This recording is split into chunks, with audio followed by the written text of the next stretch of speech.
Hey everyone, I'm Mark Sievers and welcome to my YouTube channel. So today I'm going to show you one of my favorite make-ahead brunch dishes or dinner party dishes. It is my triple French bread pudding. So whether it's sweet or savory, a bread pudding consists of a delicious, beautiful, rich custard, lots of really good bread, and you soak everything in a casserole dish overnight. The next day you bake it off and it becomes this gorgeous bread pudding that is soft in consistency, a nice crispy outside, and they're really, really delicious. My triple French bread pudding still consists of a delicious custard, but it's made with 3 iconic French breads. So I have a baguette, half a baguette. I have 2 delicious butter croissants, and I need brioche. Well, today at the grocery store, there was no brioche anywhere or at my bakery. So I did find brioche hot dog rolls, and I thought, it's all the same thing. We just need delicious brioche, and that's exactly what I found. So of course, I didn't bother making a baguette from scratch. I didn't make croissant from scratch. The baguette's left over from dinner from last night. The croissant were from the bakery a couple days ago, and the hot dog rolls, the brioche hot dog rolls, were from this morning. So you can kind of like gather ingredients as you need them as you're going out during the week. But the most important part is you need 1 pound of bread total. So let me give you a little overhead view here. And what I have is just a little electric scale, and I'm just gonna kind of pile my breads on here. And let's see, I think I need 3 hot dog buns, but let's see if I'm right. Ooh, that's just a pound. What happens if I add 1 more?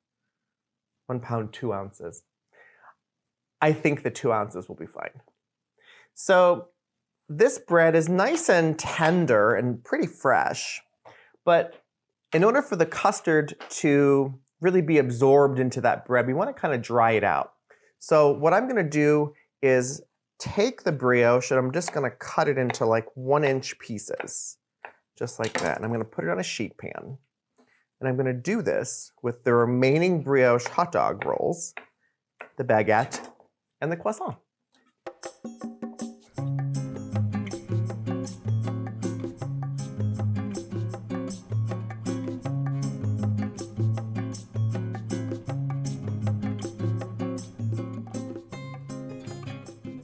See, that wasn't hard. So I have my oven preheated to 350 degrees.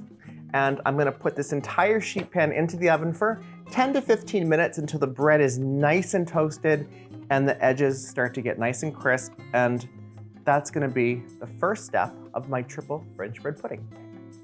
So in the oven it goes. I'll do mine for 15 minutes. 15 minutes. And now we're going to make the custard. So while the bread is toasting away in the oven, I'm going to get my custard started. And it's really, really simple. I have 8 extra large eggs, and I have them just in a big bowl. And I'm going to give these a nice whisk.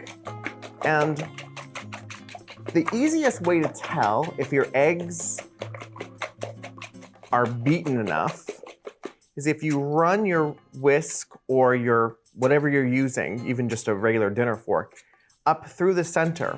If you feel any resistance, that means they need to get beaten a little bit more. That the egg whites and the yolks aren't incorporated enough. This is exactly what we're looking for. So now I'm going to add the good stuff. 4 cups of half and half.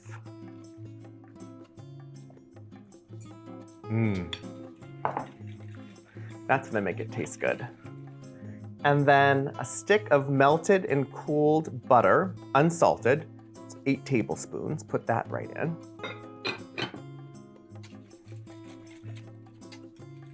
Yum. And then some vanilla, about a teaspoon. So this is kind of a riff on French toast. French toast was one of my favorite things that my nan made for me growing up. She used to make it for me for breakfast, for lunch, for dinner.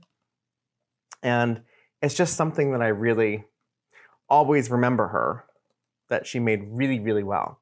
So this is kind of a nod to her. So I just put in 2 teaspoons of cinnamon. I'm going to put in a half a teaspoon of sea salt, a quarter cup of honey. Half a cup would have been a lot. Quarter cup of honey. Doesn't have to be exact, but I know that I had just about a quarter cup left in this bottle. And then a quarter teaspoon of nutmeg. So too much nutmeg, nutmeg's delicious, but it's really strong. So too much nutmeg can kind of overpower things. And I find that a quarter of a teaspoon is just the right amount. I'm using freshly grated nutmeg. You can also use ground nutmeg, whatever you have.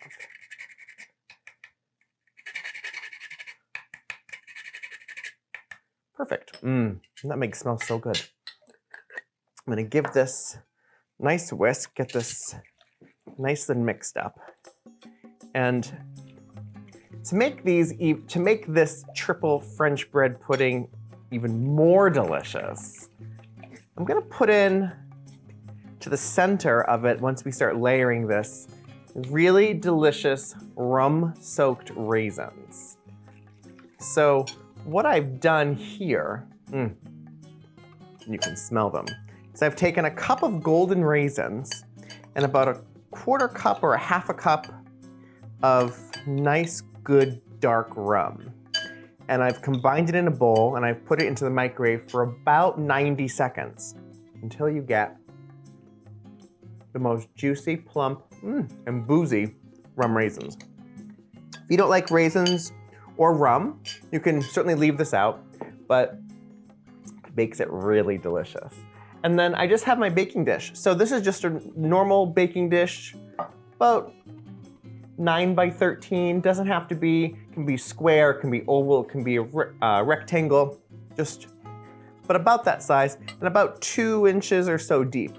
You want to make sure that the bread and the custard really have a nice place to like swim in the pool together, so it gets nice and soaked. So let's see, custard is, even just the custard itself smells delicious. So let's go into the kitchen and see how our bread is doing. And just about 20 seconds left, so good timing. When you make this at home, just the bread itself toasting is good enough to eat as it is. But, oh, my glasses are all fogged up. But look at that, right? So nice and crusty. Yum. So this is really, really delicious. So I'm gonna let that cool for just a couple seconds while I grab some tin foil, because we're gonna need some tin foil as well. And, oh yeah, these are like, this is almost like making croutons, except, oh, so good. I never met any type of bread I didn't love. So the idea is we're gonna take this nice bread, and you'd wanna let it cool for about 10 minutes so it's not so hot. But I'm just gonna get this started for you. Delicious bread, nice full layer. Make sure it's kind of tucked in. Let me give you a little overhead view here. See, so it's like, it's kind of like playing Tetris, except you're playing Tetris with beautiful bread. So just like that. And then I'm gonna take my raisins. And I don't want all of that extra rum at the bottom. That might make it a little too soggy. So I'm just using a little slotted spoon, and I'm just distributing these raisins right over the top of the first layer of bread. This will also ensure that they don't burn. Baking with raisins can be hard because they burn so easily and then they don't taste so good. These raisins have seemed to soak up all this rum. If you have any rum left over and it's nice and warm, just put it in a little cup and drink it. But There's actually not much for here. So you know what? I'm just going to pour that little bit right into the custard. So before you pour in the custard, you want to make sure that you give it a nice whisk because all of that cinnamon tends to float to the top. And then we're going to put in the last layer of bread.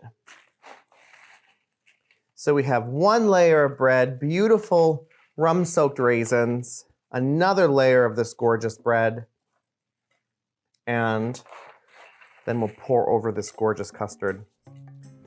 And I'm telling you, this is probably one of my favorite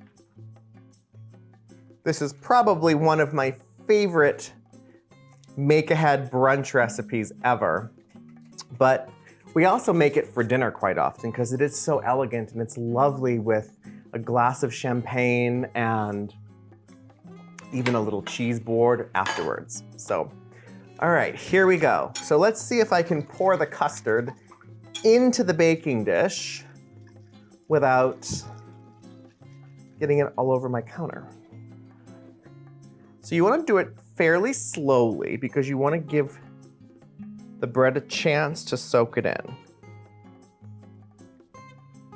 And the idea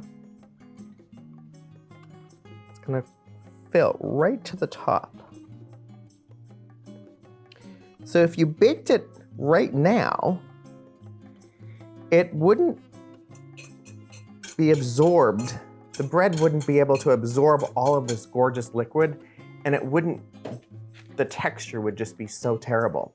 So the magic part of this is now you just want to kind of break it down, push it down. And the idea is that now, after about 10 minutes of sitting out, I'm going to cover it with aluminum foil and put it into the fridge. But just giving it a little help of absorbing all this custard, especially for the bread that's on top.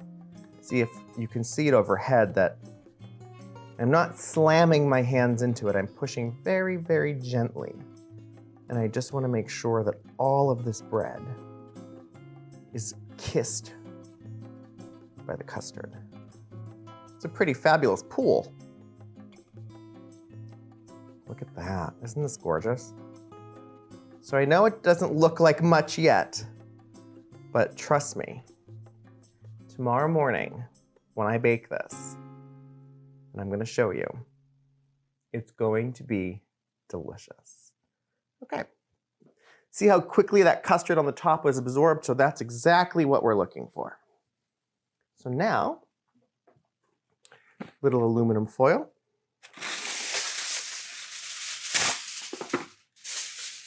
Nice and tight. So you're going to bake this as well with the aluminum foil. So I like to put it on nice and tight, crimp around the edges. And then the hardest part of this entire process is carrying it to the fridge without spilling it. But I have a trick. So you can, if your fridge is big enough, which I've cleared a spot on my shelf. I don't have a spot quite big enough for a half sheet pan, but I do have a spot big enough for a quarter sheet pan. So I'm gonna carefully transfer the casserole dish onto this sheet pan, a little tiny one. And that is going to allow me to carry it into the fridge and let it set for overnight. So how easy is this? I love this. So I'll see you guys in the morning. Okay, so it's the very next day. Brunch is just about to begin, and I have put my triple French bread pudding into the oven. The revolutionary part about how I cook this is usually bread puddings you have to bake in a water bath and it's complicated and it's heavy with a big roasting pan. But I figured out that if you put the casserole dish on your sheet pan right into a cold oven, set it to 350 degrees, and then as soon as the temperature reaches 350, set a timer for 30 minutes. After 30 minutes, remove the tin foil and bake it for another 35 to 45 minutes until it's puffed up and golden brown. You are going to have the most delicious tender triple French bread pudding you've ever had. I have a little bit of grade A beautiful maple syrup ready to be served, and I just have some nice shallow bowls, some forks, some napkins, and brunch is about to begin. So let's go see if this triple French bread pudding is ready. Well, I can smell it. 43 seconds. Turn off the timer. All right, here we go. Oh my goodness. So wait until you guys see this. Oh, look at that. This looks absolutely delicious. Let's bring it out onto the counter here. Wow. So how amazing is this? It's really, really hot, and I highly recommend baking it on a half sheet pan or a quarter sheet pan, because some of the butter does, and the custard sometimes does have a tendency to ooze over, and that sheet pan underneath will prevent that from getting onto your oven floor and then having a giant disaster to clean up, not to mention lots of smoke. But look at this. Let's give you a little overhead view. So you can see all the different breads. There's the brioche. There's the croissant over here. This is the delicious baguette. And making it with 3 breads really does add so much more flavor and texture, and it just is such a wonderful way. Your house will smell absolutely amazing, and it's like the perfect way to welcome your friends for brunch. So you should let this cool 5 or 10 minutes before serving. But of course I have no patience, and I want to test a little bit right now. It's nice and crunchy on top. It's nice and tender inside. You can smell the cinnamon. The first piece always is the hardest to get out. Oh, look at that. Those gorgeous rum raisins. Oh yeah. A little bit of maple syrup. Just a little bit. It doesn't really need hardly anything. And,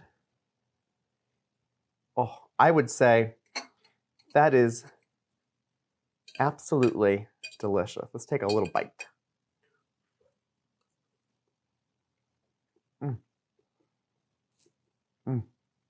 You can really taste the rum raisins, the cinnamon, the nutmeg. Oh, it's absolutely one of my favorite ways to host really a make-ahead brunch. So I hope you liked this video. Please give it a thumbs up, subscribe to my channel, and make sure to hit that little bell notification so you're notified of new videos as soon as they post. Head over to marcsievers.com to get this full written recipe, and of course all the baking instructions and other recipes perfect to host your own brunch at home. Until next time, I'm Marc Sievers. See you guys later.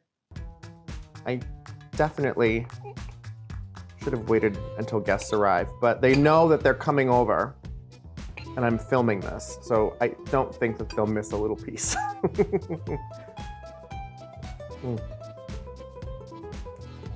So good.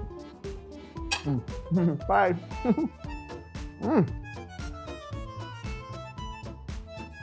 This recipe and more can be found on my website, marcsievers.com. Thanks for watching.